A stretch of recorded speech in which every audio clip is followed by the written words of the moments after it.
बहुत समय पहले मीनापुर छोटे से गांव में ममता नाम की बहुत ही गरीब औरत अपने बेटे लोकेश के साथ एक छोटे से घर में रहती थी। ममता दूसरों के घरों में खाना बनाने का काम किया करती थी, जिससे घर का गुजारा होता था।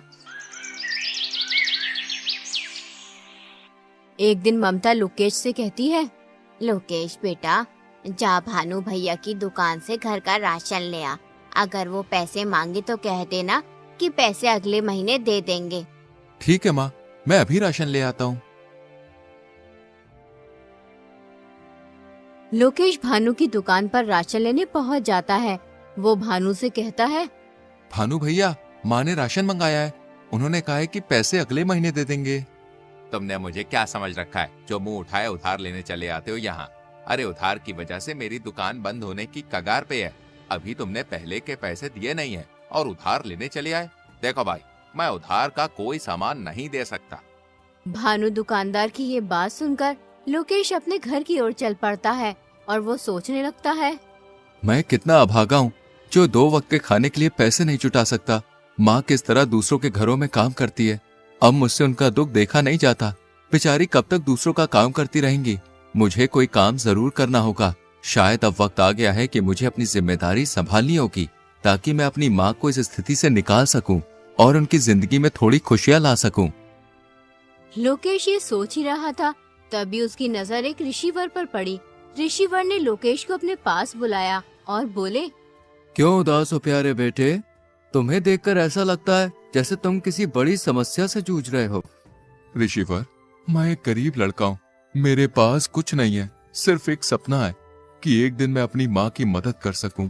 वो दूसरों के घरों में जाकर काम करती है, फिर भी उन्हें इतने पैसे नहीं मिलते जिससे पूरे महीने का गुजारा हो जाए।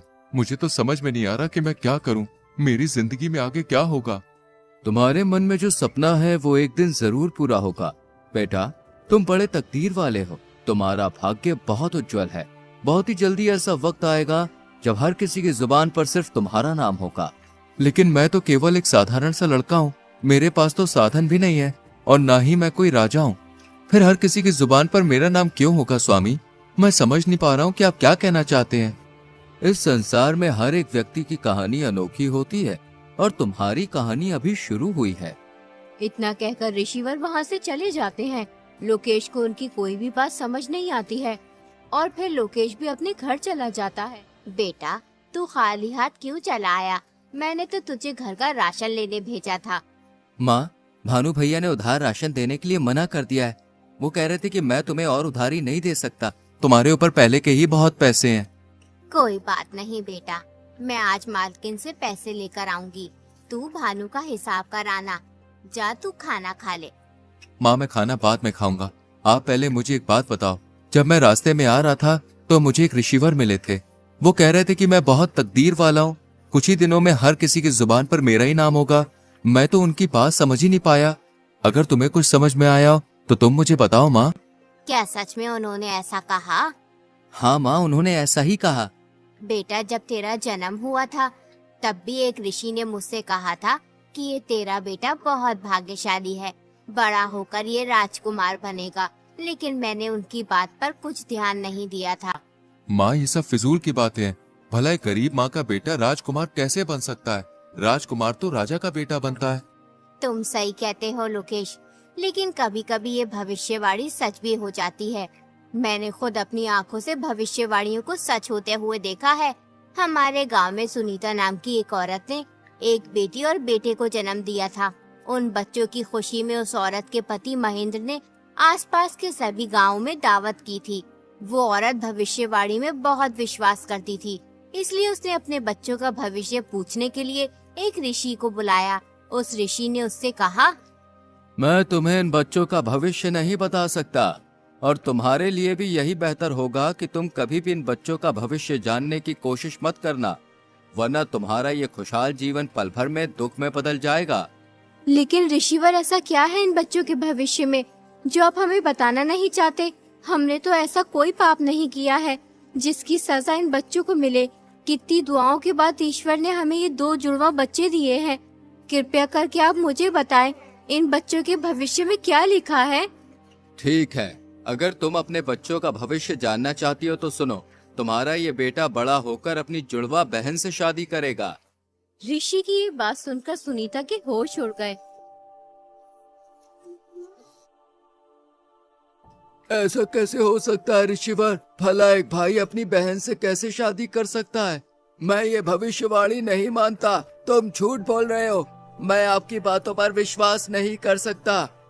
अगर बेटा तुम्हें मेरी बातों पर विश्वास नहीं तो कोई बात नहीं, जब समय आएगा तो तुम सब खुद देख लोगे।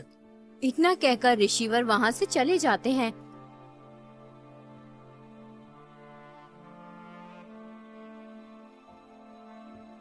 फिर सुनीता अपने पति से कहती है, नहीं, ये तो असंभव है। मेरे बच्चे आपस में विवाह नहीं कर सकते। चाहे कुछ भी हो जाए, मैं ऐसा नहीं होने दूंगी। मुझे अपनी बेटी को मरवा देना चाहिए, तभी ये भविष्यवाणी गलत साबित होगी। तुम ये क्या बेहुदा बात कर रही हो? उस आदमी की बातों में आकर तुम इस मासूम की जान लेना चाहती हो?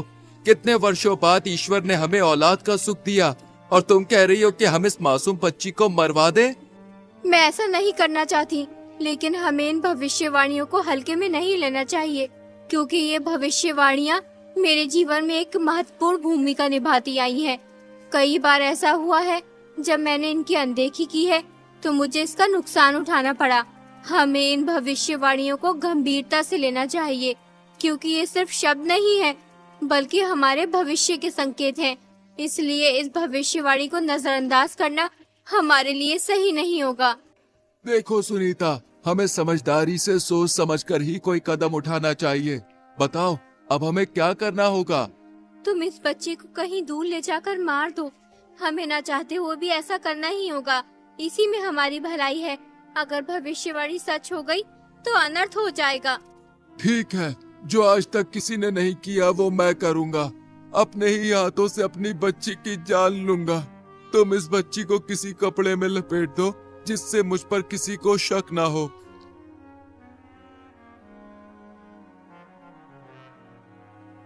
वो आदमी उस बच्ची को एक ऊंची पहाड़ी पर ले जाता है और फिर उसे पहाड़ी से नीचे फेंक देता है, लेकिन वो बच्ची किसी तरह बच जाती है। एक अमीर आदमी उस जगह से गुजर रहा होता है, तभी उसकी नजर उस बच्ची पर पड़ती है। अरे वाह, कितनी प्यारी बच्ची है। लेकिन ये बच्ची इस जंगल में क्या कर रही है? इसे यहाँ पर कौन छोड़कर गया होगा? मुझे इसे अपने साथ लेके जाना चाहिए, वरना इसे कोई जंगली जानवर खा जाएगा। वो अमीर आदमी उस बच्ची को अपने घर ले जाता है। अरे कहाँ हो भाग्यवान, जरा जल्दी इधर आओ। ये देखो मेरे साथ कौन आया है। अरे ये किसका बच्चा उठा लाए हैं आप? मैं क्या तुम्हें कोई बच्चा उठाने वाला दिखाई देता हूँ? अरे नहीं, मेरा मतलब वो नहीं जो आप समझ रहे हैं। मेरे कहने का मतलब ये है कि तुम्हें ये बच्चा कहाँ से मिला? ये नन्ही परी मुझे पहाड़ियों वाले जंगल में मिली है। पता नहीं इसे वहाँ पर कौन छोड़ के गया था। मुझे इस बच्ची पर दया आई और मैं उसे उठा के ले आया। ये तुमने बहुत अच्छा किया जिस बच्ची को अपने साथ ले आए।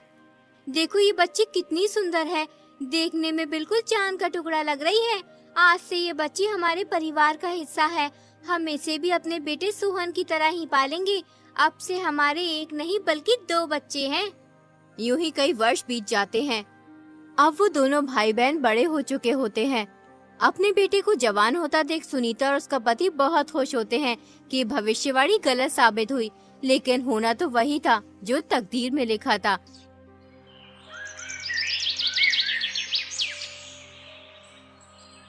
एक दिन सुनीता का लड़का किसी काम से बाहर कहीं दूर जा रहा होता है। तभी रास्ते में उसकी नजर अमीर आदमी की बेटी पर पड़ती है। उसे देखकर वो सब कुछ भूल जाता है। वो अपने माँ बाप को बगैर कुछ लड़की से शादी कर लेता है और उस लड़की घर ले आता है। माँ, मैंने इस लड़की से शादी कर ली है। ये सेठ हमीर चंद की बेटी है। बेटा तुझे शादी करने की इतनी भी जल्दी क्या थी? एक बार हमसे पूछ तो लेता। आखिर हम तेरे माता पिता हैं। हमने तुझे पाल पोस कर इतना बड़ा किया है, इसलिए हमारा भी हक बनता है कि तेरे सुख दुख में साथ रहें। अरे भाग्यवान, तुम भी ये क्या बात लेकर बैठ गई हो? अरे हमें तो खुश होना चाहिए। हमारे बेटे की खुशी में ही तो हमारी खुशी है। बेटी तुम बहुत दूर से चल के आई हो, जाओ थोड़ा आराम कर लो। बेटी तुम कितने भाई बहन हो? सासू जी हम 2 भाई बहन हैं, लेकिन मैं सेठ अमीर चंद की सगी बेटी नहीं हूँ। मैं तो उन्हें पहाड़ी के पास मिली थी। लेकिन उन्होंने मुझे कभी माँ पापा की कमी महसूस नहीं होने दी। अपने बेटे की बहू के मुंह से ये बात सुनकर सुनीता सब समझ जाती है कि ये लड़की हमारी बेटी है। वो इस बात को अपने पति महेंद्र को भी बताती है कि भविष्यवाणी सच साबित हुई। ये बात किसी तरह सुनीता के बेटे को भी पता चल जाती है कि जिस लड़की से उसने शादी की है वो उसकी सगी बहन है। इसलिए वो अपनी जान ले लेता है और फिर वो लड़की भी मर जाती है। ये तो बहुत बुरा हुआ। इस बात को सुनकर मुझे पूरा विश्वास हो गया कि भविष्यवाणियां सच होती हैं। हमें इन्हें हल्के में नहीं लेना चाहिए। हाँ बेटा, मैं तुझे यही समझा रही थी कि इन भविष्यवाणियों को झूठ समझने की कोशिश मत करना। इसका मतलब वो ऋषिवर सच कह रहे थे कि मेरे मन में जो सपना है वो एक दिन जरूर पूरा होगा और बहुत जल्दी मेरा भाग्य उज्जवल होगा। उसके बाद हर किसी की जुबान पर सिर्फ मेरा नाम होगा। जिस राज्य में लोकेश रहता था उस राज्य का राजा सूरजमहल बहुत ही शांतिप्रिय और दयालु था। उसके शासन में सभी खुश रहते थे। प्रजा भी राजा को बेहद पसंद करती थी। हर कोई गर्व महसूस करता था कि वे ऐसे राज्य में रहते हैं जहां एक शांतिप्रिय और समझदार राजा शासन कर रहा है। राजा के राज्य की इस उचित व्यवस्था के पीछे जिस आदमी का हाथ था वो थे उनके सबसे प्रिय सलाहकार रघुवीर सिंह। रघुवीर सिंह के रहते राजा को कभी कोई दिक्कत महसूस नहीं हुई, लेकिन अचानक एक दिन रघुवीर सिंह की मृत्यु हो गई। इससे राजा को बहुत दुख हुआ। अब उनके प्रमुख सलाहकार का पद खाली पड़ा था। वो चाहते थे कि पूरे राज्य में सबसे बुद्धिमान और जवान आदमी को ये पद मिले। इसलिए वो अपने मंत्री से कहते हैं, पूरे राज्य में घोषणा करवा दो कि जो भी व्यक्ति राजा की 3 पहेलियों का सही जवाब देगा उसे राजा 1000 सोने के सिक्के और अपना प्रमुख सलाहकार नियुक्त करेंगे। अगले ही दिन मंत्री ढिंडोरची को घोषणा करवाने के लिए भेज देते हैं। सुनो ए लोगों, महाराज सूरजमल का ताजा फरमान जरा गौर से सुनो। महाराज के सबसे प्रिय सलाहकार रघुवीर सिंह की अचानक मृत्यु हो गई है, इसलिए अब उनका पद खाली है। जो भी व्यक्ति महाराज की 3 पहेलियों का सही जवाब देगा उसे महाराज 1000 सोने के सिक्के और अपना प्रमुख सलाहकार नियुक्त करेंगे। कौन जाने अब हमारे मुल्क का क्या होगा। क्यों बाबा, कोई आफत आ गई है सलाहकार की मृत्यु होने से? बेटा, आफत तो कुछ नहीं आई। रघुवीर सिंह बहुत ही अच्छा इंसान था। ईश्वर अच्छे इंसान को जल्द ही अपने पास बुला लेता है। बेचारा हमेशा प्रजा की भलाई चाहता था। मैंने कितने ही सलाहकारों को बदलते देखा है, मगर यकीन मानो रघुवीर सिंह जैसा कोई नहीं था। वो हमेशा गरीब मजलूम लोगों के हित में ही सोचता था। पता नहीं अब राजा का नया सलाहकार कौन बनेगा जो हम जैसे गरीबों के बारे में सोचेगा। अगले ही दिन राजमहल में बहुत से आदमी जाते हैं, लेकिन कोई भी राजा की पहेलियों का जवाब नहीं दे पाता है। यूं ही 3 दिन गुजर जाते हैं। एक दिन लोकेश अपनी माँ से कहता है, माँ, क्यों ना एक बार मैं महाराज के पास जाकर इन पहेलियों का जवाब दूं? बेटा, राजा हर बार पहेली बदल कर पूछता है। अभी तक कोई भी तीनों पहेलियों का सही जवाब नहीं दे पाया है। बहुत से अक्लमंद लोगों ने पहेलियों का जवाब देना चाहा, लेकिन हर कोई नाकाम रहा। तुम उन अमीर लोगों के बीच कैसे जा सकते हो? वहाँ बहुत ही तजुर्बेकार और होशियार लोग आए हुए हैं। माँ, बिल्कुल भी परेशान ना हो, मैं महाराज के पास जरूर जाऊंगा। सोचो, अगर मैंने पहेलियों के जवाब दे दिए तो 1000 सोने के सिक्के मिलेंगे। फिर तुम्हें किसी के घर जाकर काम करने की जरूरत नहीं होगी और मैं भी महाराज का सलाहकार बन जाऊंगा। ठीक है बेटा, तू इतना कह ही रहा है तो जा। मेरी दुआएं तेरे साथ हैं। ईश्वर तेरी हिफाजत करे।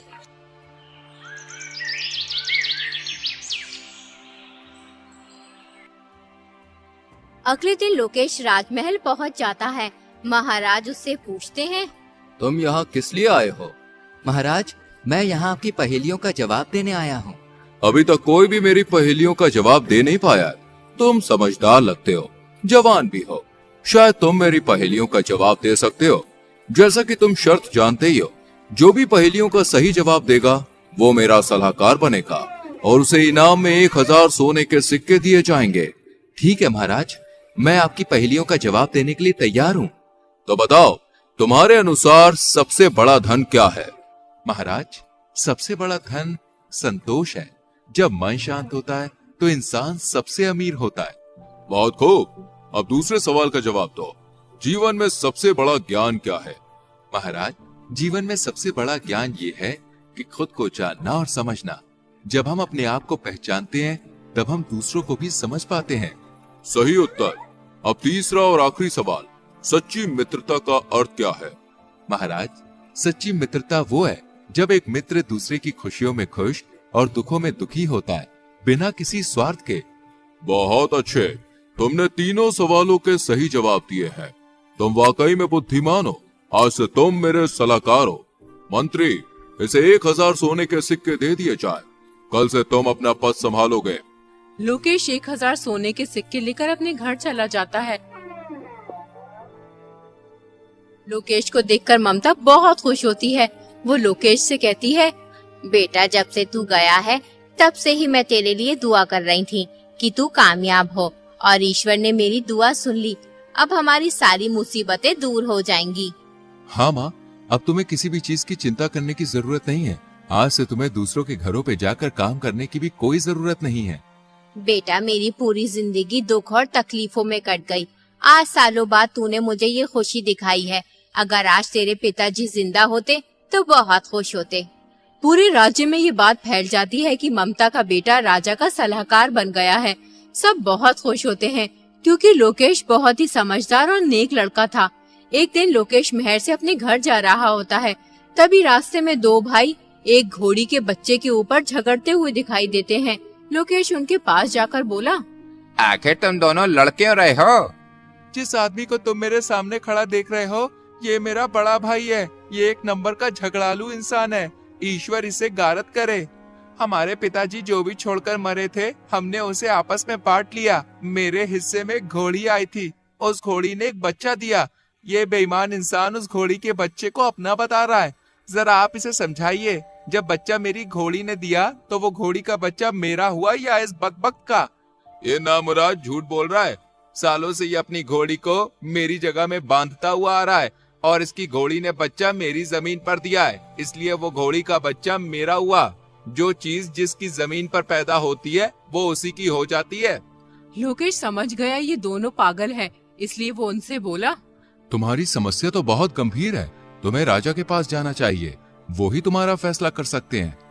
तुम सही कह रहे हो, हमें राजा के पास जाना चाहिए, वरना ये झगड़ालू इंसान कुछ उल्टा सीधा न कर बैठे। अगले दिन दोनों भाई राजा के पास पहुंच जाते हैं और राजा को अपनी सारी बात बताते हैं। राजा लोकेश से कहते हैं, इस समस्या का हल तुम करो लोकेश। वो दोनों भाई लोकेश को पहचान लेते हैं, लेकिन राजा के सामने उनकी बोलने की हिम्मत नहीं होती, इसलिए वो चुपचाप खड़े रहते हैं। देखो, जगह से घोड़ी और बच्चे का कुछ भी लेना देना नहीं है। जिसकी घोड़ी है बच्चा भी उसी का है, लेकिन तुम्हें अपने बड़े भाई की जगह में घोड़ी बांधने का हर्जाना देना होगा। तुम्हें उसे एक सोने का सिक्का देना होगा। दोनों भाई लोकेश का फैसला सुनकर खुशी खुशी अपने घर चले जाते हैं।